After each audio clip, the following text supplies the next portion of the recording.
Di zaman sekarang, udah jadi pengetahuan umum bahwa kita tinggal di planet bumi yang dia bergerak, berputar di porosnya dan juga bergerak mengelilingi matahari.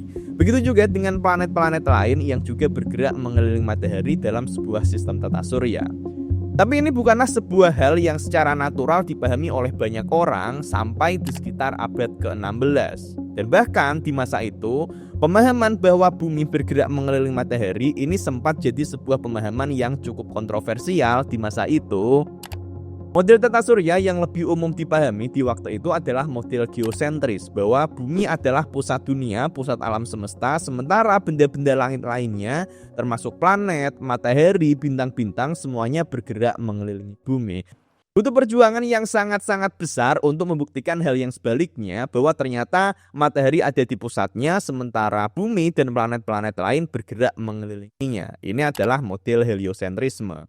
Kisah tentang perjuangan di balik ide heliosentrisme inilah yang kemudian diangkat dalam anime ini, Orb on the Movement of the Earth.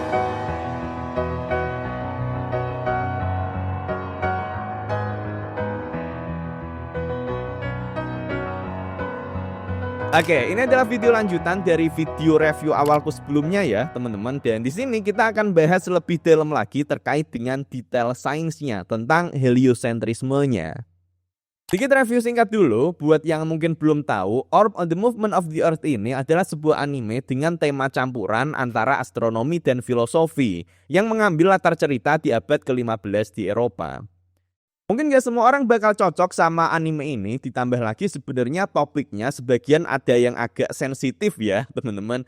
Tapi kalau kalian suka anime dengan tema yang ada sedikit bumbu sainsnya, ini adalah anime yang layak untuk ditonton teman-teman. Sainsnya sangat bagus dan sangat kuat di awal-awal, meskipun kalau udah ke belakang ini sainsnya mulai berkurang karena lebih banyak di sisi konflik-konfliknya. Di masa itu, pemahaman tentang bentuk alam semesta yang umum diterima adalah model geosentrisme, yaitu bumi sebagai pusat alam semesta. Dan anggapan yang berbeda akan dianggap sesat, bahkan di animenya diceritain bahwa yang berbeda bisa sampai dihukum, sampai dibakar. Hanya saja di sini perlu aku ingatkan, yang namanya anime ini pasti sifatnya fiksi ya teman-teman. Memang anime ini ngambil inspirasi tema dari dunia nyata, tapi selebihnya ya tetap fiksi.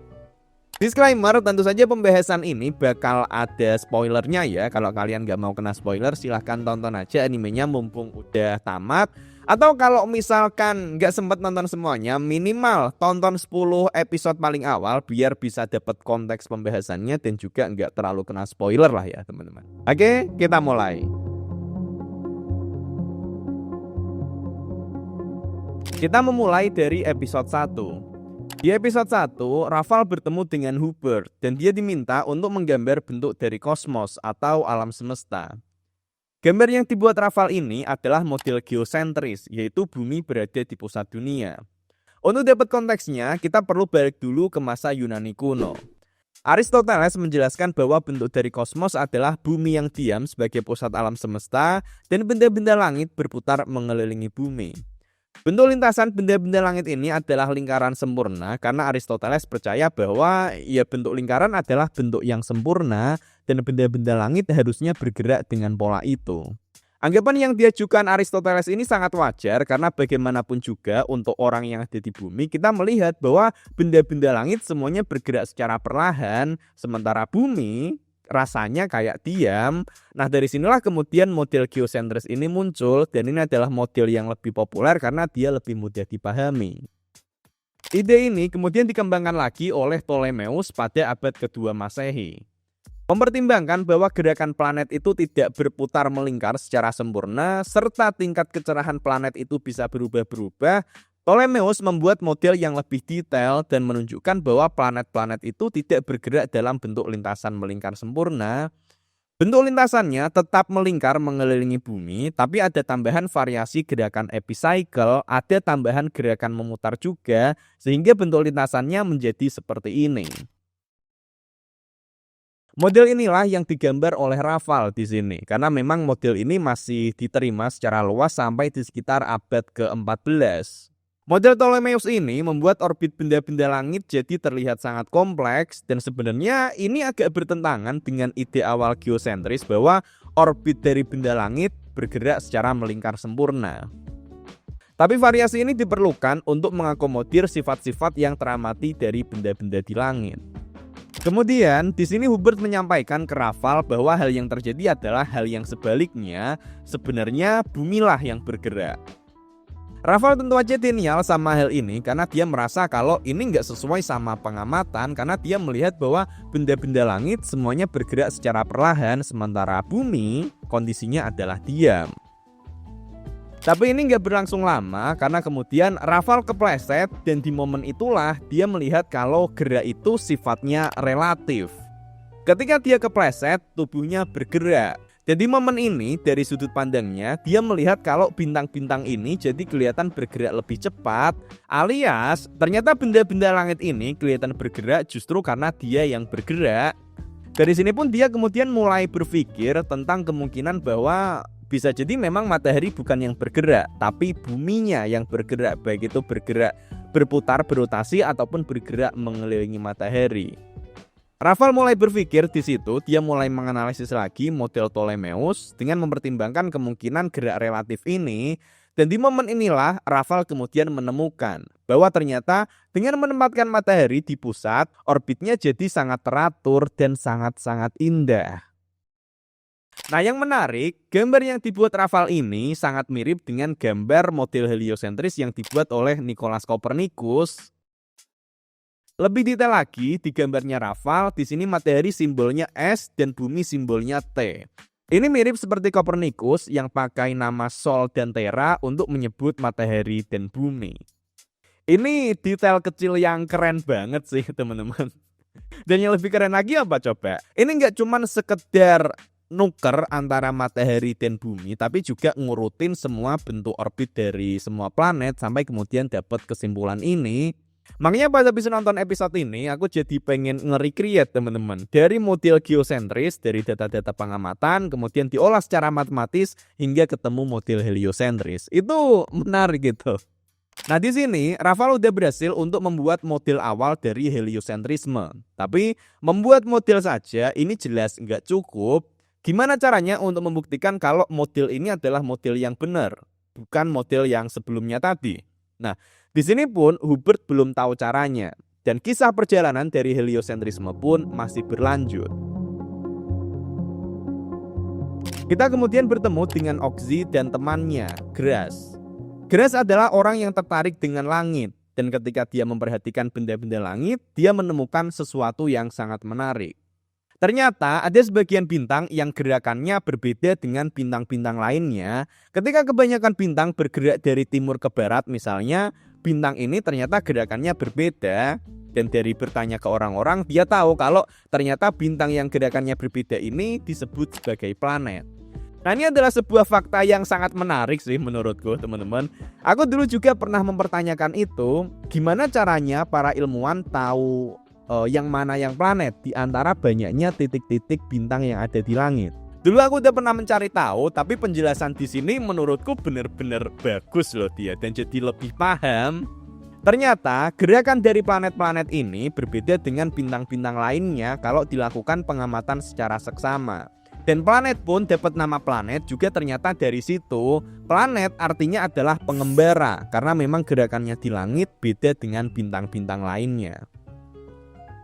Grass kemudian tertarik untuk mengamati planet Mars. Dia melakukan pencatatan hampir setiap malam selama hampir 2 tahun. Dan dia melihat keajaiban kalau ternyata gerakan planet Mars di langit itu melingkar. Tinggal pengamatan sebentar lagi untuk dia bisa melihat lintasannya akan menjadi sempurna. Tapi sayangnya ketika lintasannya hampir selesai, ternyata Marsnya justru malah gerakannya makin lambat, kemudian makin berhenti. Dan besoknya lagi justru berbalik arah, nggak jadi menyelesaikan lintasan yang sempurna. Nah, ini adalah fenomena retrograde, fenomena di mana gerakan planet terlihat berbalik arah jika dilihat dari bumi. Jadi kalau tadi digambar orbit Mars, sebelum dia lingkarannya sempurna, dia ada gerakan berbaliknya dulu. Nah, fenomena retrograde ini kalau dilihat dari model geosentrisme ini sangat sulit untuk dijelaskan. Langit yang dianggap sebagai bentuk yang sempurna melingkar ternyata ada revisinya nih gerakannya. Makanya di model Ptolemeus ada bentuk-bentuk melingkar ini, tapi akibatnya modelnya jadi sangat-sangat rumit. Sementara kalau di model heliosentris sangat mudah dipahami, gerakan mundur dari Mars ini muncul karena Mars orbitnya lebih jauh dan gerakannya lebih lambat dibandingkan Bumi. Jadi ketika Bumi menyalip Mars, Mars kelihatan kayak mundur ke belakang sebelum nanti bergerak maju ke depan lagi. Di sini kemudian Oxy ketemu Badeni dan mereka pun memperagakan hal ini. Ketika Oxy melewati Badeni, dia melihat Badeni bergerak mundur seperti Mars yang terlihat bergerak mundur di langit pada momen retrograde. Sementara pas udah agak jauh, Mars kelihatan bergerak maju lagi. Oke, sampai sini ini menarik. Tadi di awal dari heliosentrisme adalah bahwa bumi ini bergerak mengelilingi matahari. Tapi ide model ini ya bakal cuma jadi sekedar ide kalau nggak ada pembuktiannya. Nah, kemudian di sini kita ketemu fenomena retrograde yang bisa menjadi salah satu bukti dari model heliosentrisme. Karena model ini bisa menjelaskannya secara lebih tepat dan juga lebih konsisten. Ini adalah pembuktian yang pertama. Tapi bukti ini masih belum cukup karena sebenarnya model geosentris dari Ptolemeus masih bisa menjelaskan fenomena retrograde ini meskipun agak dipas-pasin dan jadinya modelnya jadi sangat kompleks, teman-teman. Nah, makanya di sini kemudian butuh pembuktian tambahan. Oxy dan Badeni pun kemudian lanjut ketemu Jolenta dan mereka mulai mencari tahu pembuktian selanjutnya, yaitu fase planet Venus. Dalam model geosentris Ptolemeus, orbit Venus lebih dekat daripada matahari, sehingga kondisi ini membuat fase cahaya dari planet Venus akan selalu terlihat sabit atau maksimal terlihat separuh cahayanya. Sementara itu, kalau di model heliosentris, Venus ini adalah planet yang juga mengelilingi matahari sama seperti bumi, sehingga akan ada momen di mana Venus berada di seberang matahari kalau dilihat dari bumi. Dan hal ini akan membuat fase planet Venus akan terlihat utuh cahayanya. Jadi di sini ada dua perbedaan telak antara kedua model ini. Kalau ternyata Venus bisa kelihatan ada fase penuhnya, berarti heliosentris ini benar. Tapi kalau enggak, yang benar adalah geosentris. PR-nya sekarang mereka tinggal perlu untuk melakukan pengamatan ini di waktu yang tepat. Scene di episode 9 ini adalah momen yang paling menegangkan di anime ini menurutku, teman-teman. Sebenarnya simpel ya, cuman sekedar ngamatin planet Venus, apakah dia kelihatan bisa full fasenya atau fasenya sabit. Tapi perbedaan ini, pembedanya akan menjadi penentu apakah yang benar adalah heliosentris atau geosentris. Dan di waktu yang tepat, akhirnya mereka berhasil untuk melihat fase penuh dari planet Venus. Ternyata Venus bisa terlihat penuh dan artinya heliosentris lah yang benar. Aku pas nonton episode ini bener-bener gila, teman-teman. Simpel loh, cuman ngamatin planet Venus aja, tapi rasanya ini lebih menegangkan dari perang ninja mungkin ya. Luar biasa ini. Dalam pengamatan ini, Oxy melakukan pengamatannya secara manual pakai mata ya, teman-teman. Tapi sebenarnya ini adalah hal yang sangat sulit untuk dilakukan. Harusnya sih nggak kelihatan kalau cuma sekedar pakai mata aja. Makanya kalau di dunia nyata, pengamatan Venus ini baru berhasil dilakukan oleh Galileo Galilei setelah ada penemuan teleskop dan dia menggunakannya untuk pengamatan astronomi. Makanya inilah yang membedakan antara Galileo dan ilmuwan-ilmuwan sebelumnya. Sebenarnya ide atau gagasan heliosentrisme ini udah ada dari zaman dulu, dari zaman Yunani juga udah ada. Cuman memang belum ada cukup argumen ataupun pembuktian untuk membuktikan kebenarannya. Seiring dengan berkembangnya waktu, alat-alat pengamatan makin berkembang. Misalnya, ilmuwan-ilmuwan Arab mulai pakai astrolab untuk melakukan pengamatan lokasi benda langit secara lebih presisi. Dan gongnya ada di Galileo ini ketika dia pakai teleskop untuk melakukan pengamatan astronomi secara lebih jelas. Oke, sampai sini semua komponennya udah lengkap nih. Mulai dari ide awal bentuk orbitnya, kemudian pembuktian lewat retrograde, kemudian pembuktian lewat fase Venus. Maka di titik ini yang perlu dilakukan hanyalah tinggal merapikan hasil pengamatan dan modelnya saja. Dan heliosentrisme pun menjadi model kosmos yang gak cuma sekedar lebih indah, tapi juga lebih teratur dan terbukti secara pengamatan. Oke, jadi itulah dia pembahasan sains dari Orb on the Movement of the Earth ini, teman-teman, utamanya untuk di 10 episode pertama. Setelah episode ke-10 sebenarnya udah nggak terlalu banyak sains yang bisa dieksplor sih, karena di situ udah lebih ke konflik-konflik yang muncul terkait dengan proses publikasinya aja. Jadi gimana menurut kalian anime ini? Untuk yang udah nonton silahkan tulis pendapat kalian di komentar, teman-teman. Itu dulu aja untuk video kali ini. Kita ketemu lagi di video selanjutnya. Terima kasih.